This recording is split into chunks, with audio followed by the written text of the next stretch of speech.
Hey guys, this is Kedar and I'm back with another chapter of Targaryen history. हमने last chapter में देखा कि कैसे हमारे सभी के फेवरेट एगोन द कॉन्करर की हार्ट अटैक से मौत हो गई। उसके मौत के बाद में अभी वेस्टेरोस में एक अलग ही पीरियड आने वाला है and I just can't wait to tell you guys all about it. But video में जाने से पहले हम थोड़ा सा टारगेरियन का फैमिली ट्री देखते हैं क्योंकि कई लोगों ने उसकी कमेंट्स में डिमांड की है। सो अपने टारगेरियन फैमिली में सबसे ऊपर आते हैं लॉर्ड एरियन टारगेरियन और उनकी पत्नी वेलेना वेलेरियन। अब इनके ऊपर भी कई सारे टारगेरियंस आते हैं जिन्होंने कुछ 100 सालों तक ड्रैगन स्टोन पर राज किया था, बट हम उसमें ज्यादा नहीं पढ़ेंगे क्योंकि वो बहुत कॉम्प्लिकेटेड हो जाएगा। सो लॉर्ड एरियन टारगेरियन और वेलेना वेलेरियन के 3 बच्चे थे। सबसे पहली थी विसेन्या टारगेरियन, फिर दूसरा था एगोन द कॉन्करर और तीसरी थी रेनिस।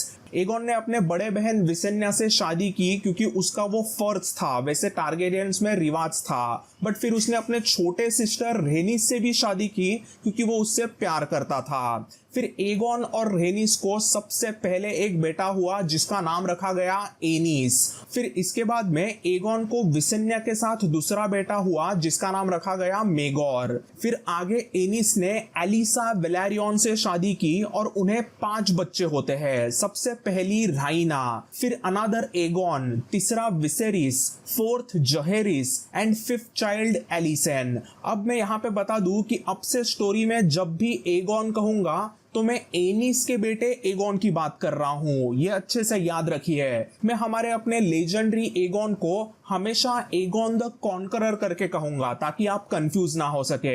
जॉर्ज आर आर मार्टिन के पूरे a song of ice and fire में ऐसे सेम टू सेम नामों का झमेला बहुत ज्यादा है और आगे आगे तो आपके दिमाग का दही हो जाएगा। बट फिकर नॉट, मैं आपको ऐसे कंफ्यूजन से दूर रखने में मदद करूंगा और इसके बाद में भी अगर आपको कोई डाउट्स है तो कमेंट्स में आप जरूर पूछ ही सकते हैं। आगे बढ़ने से पहले और एक डिस्क्लेमर देना चाहूंगा और आपसे कुछ पूछना चाहूंगा। सो कई बार आपने देखा होगा कि मैं स्टोरी कुछ बोल रहा हूं बट आपको स्क्रीन पे उसके रिलेटेड कुछ भी नहीं दिखेगा, सो प्लीज उसे समझ लीजिए।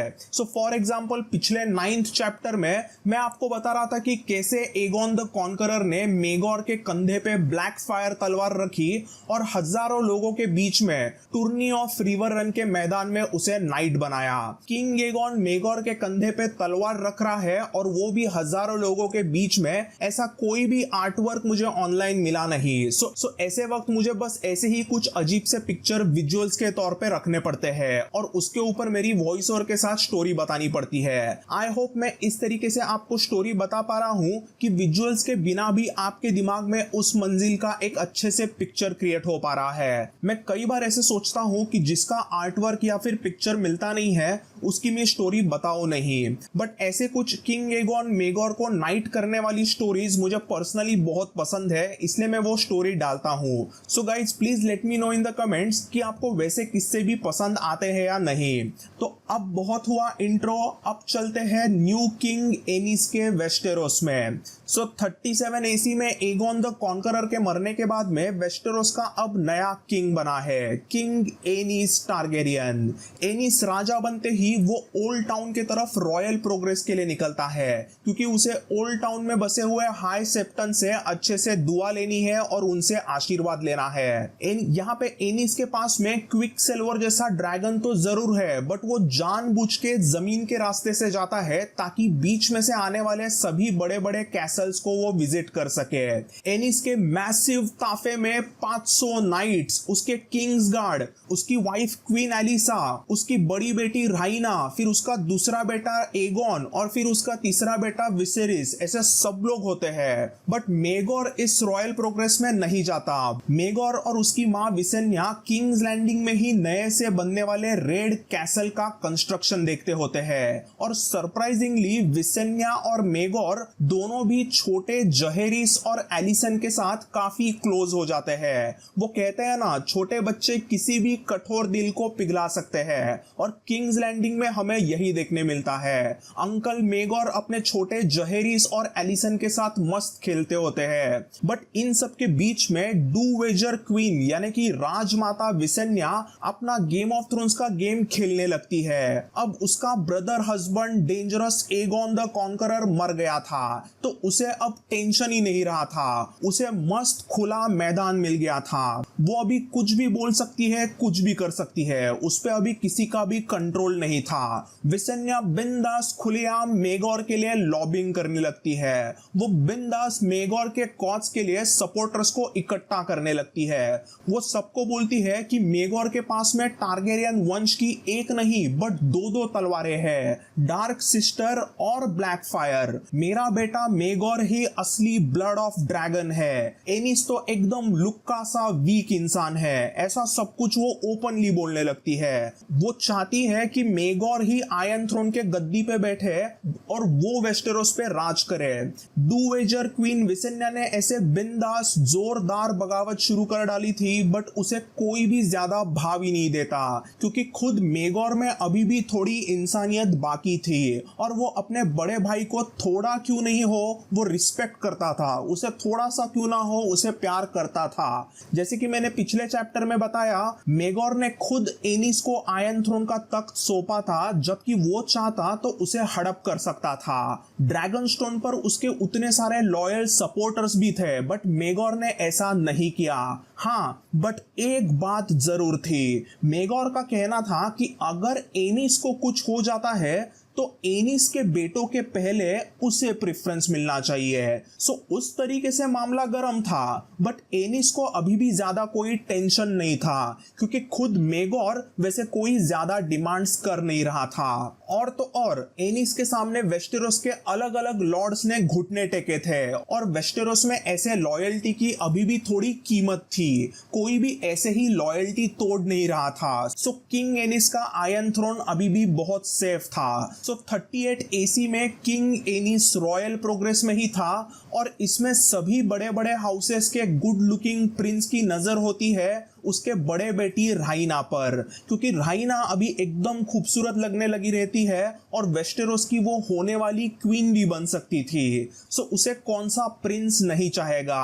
बट प्रॉब्लम ये था कि राइना अब एकदम रेबेल बन गई थी। न्यू किंग एनिस के पहले रॉयल प्रोग्रेस में वो बिंदास किसी मेलोनी पाइपर नाम के एक लड़की से चिपक रही थी। यहाँ सब राजकुमार लौंडे उसके दीवाने थे, बट राइना को अभी भी लड़कियों में दिलचस्पी थी। ऑलमोस्ट एक साल तक किंग एनिस हाई गार्डन, लैनी स्पोर्ट, रिवर रन ऐसे सभी बड़े बड़े कैसल में चक्कर मारता है और फाइनली वो ओल्ड टाउन पहुंचता है। इस समय वेस्टेरोस का रेल्म अभी भी शांत था, बट कुछ ही दिनों में एक से बढ़कर एक तूफान आने शुरू होने वाले थे। सो मरे हुए किंग एगोन द कॉन्करर को सभी रिस्पेक्ट करते थे, बट उतना ही उनका एक अलग लेवल का खौफ भी था। उनका एक अलग ही रुतबा था और यही चीज नए किंग एनिस में नहीं थी। वेस्टेरोस के सभी स्मॉल फोक और बड़े छोटे लॉर्ड्स अभी आयरन थ्रोन को किंग एगोन की वजह से रिस्पेक्ट करने तो लगे थे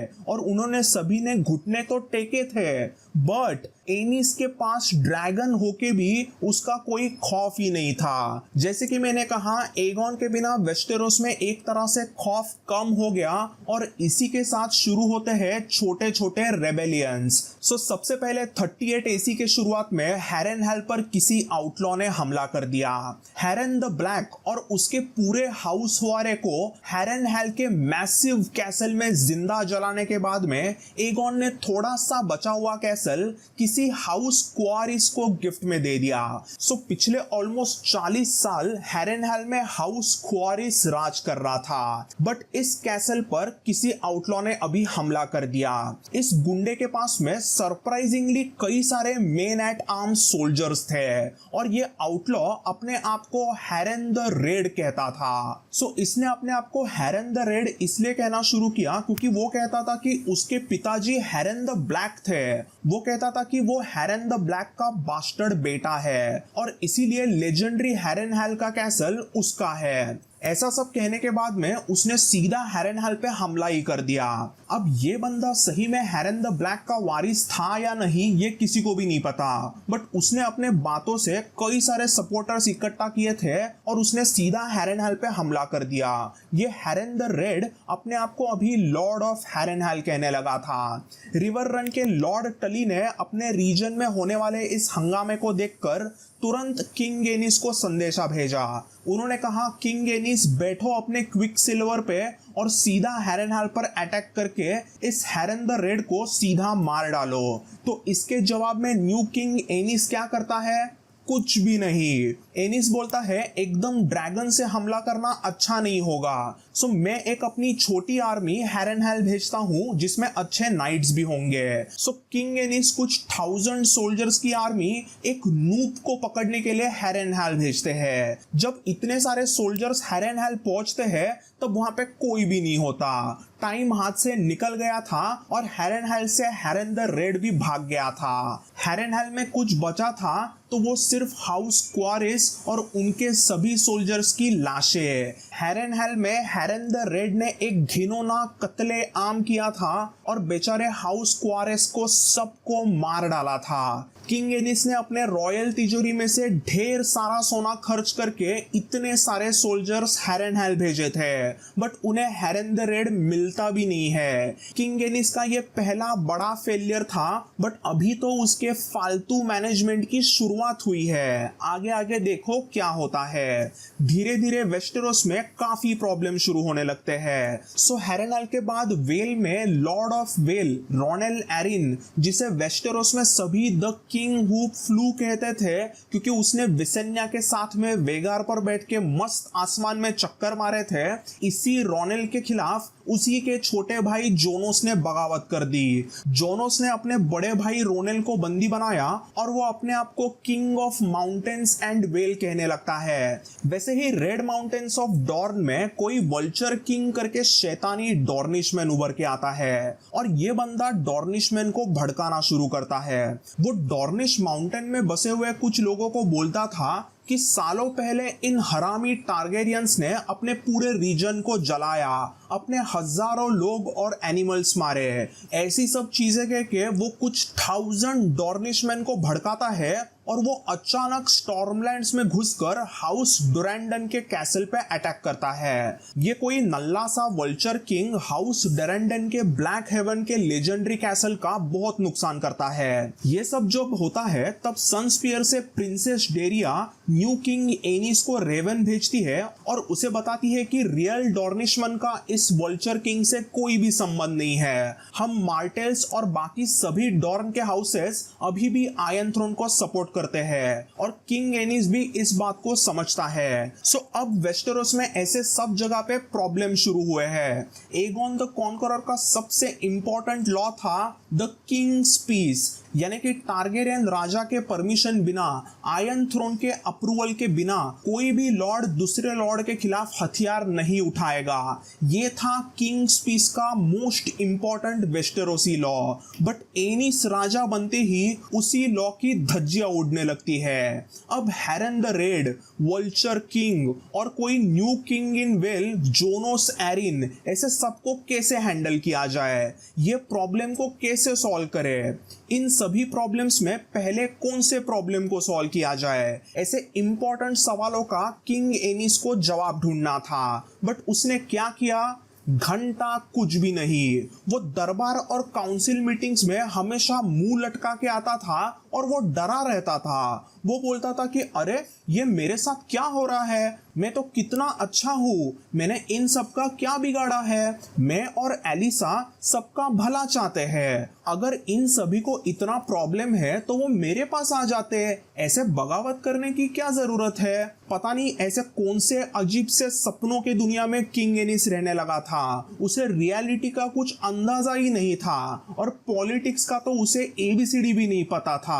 मंदबुद्धि एनिस को वो समझता ही नहीं था कि वेस्टेरोस में हो क्या रहा है और उसे क्या करना चाहिए। किंग एनिस का मैनेजमेंट गलत तो था ही, बट उसका स्मॉल काउंसिल तो और भी निकम्मा था। ऐसा लग रहा था कि वेस्टेरोस में सब जगह पे ऐसे प्रॉब्लम्स होने लगेंगे और एनिस कुछ कर ही नहीं पाएगा। बट इसी में मदद आती है क्वीन एलिसा के वजह से। क्वीन एलिसा ही यहाँ पर फौरन डिसीजंस लेने लगती है और वो सबसे पहले लॉर्ड एलार्ड रॉयस ऑफ रनस्टोन को आर्मी इकट्ठा करने का संदेश भेजती है और वो उन्हें सीधा बताती है कि आर्मी इकट्ठा होते ही आप सीधा एरी जाओ और इस हरामखोर जोनोस को एरी में घुस के मारो। अपने क्वीन का ऐसा आदेश आते ही लेजेंडरी हाउस रॉयस के नाइट्स एरी के आसपास का लैंड इजीली जीतने लगते हैं और जोनोस के सपोर्टर्स को वो मौत के घाट उतारते हैं। बट एरी के मेन कैसल को जीतना इम्पॉसिबल होता है। आफ्टर ऑल एरी का कैसल पूरे वेस्टेरोस में सबसे डेंजरस कैसल था और वो कुछ अजीब से माउंटेन्स में बना हुआ कैसल है, तो उसमें आर्मी लेके कैसे अंदर घुसोगे। सो नए फेक किंग जोनोस को बाहर से ही एक संदेशा भेजा जाता है कि उसके सभी लॉयल सोल्जर्स को मार गिराया गया है, तो अभी एरी के कैसल को सरेंडर किया जाए। तो यह कमीना जोनोस क्या करता है, वो सीधा अपने बड़े भाई रोनेल को मून डोर में से नीचे फेंक देता है। एरी के हाउस एरिन की मौत की सजा मतलब ये एक कुछ बहुत भयानक सजा होती है। बेचारे रोनेल को मून डोर से नीचे फेंक के मारा गया था, जिसके बाद में उसके nickname the king who flu को कुछ और ही नया मीनिंग मिल गया था। जोनोस अपने ही बड़े भाई रोनेल को मारता है और वो मस्त हंसने लगता है, बट कुछ ही सेकंड्स में उसकी हंसी चली जाती है और वो डर से कांपने लगता है क्योंकि आसमान में एक भयानक चीख सुनाई देती है।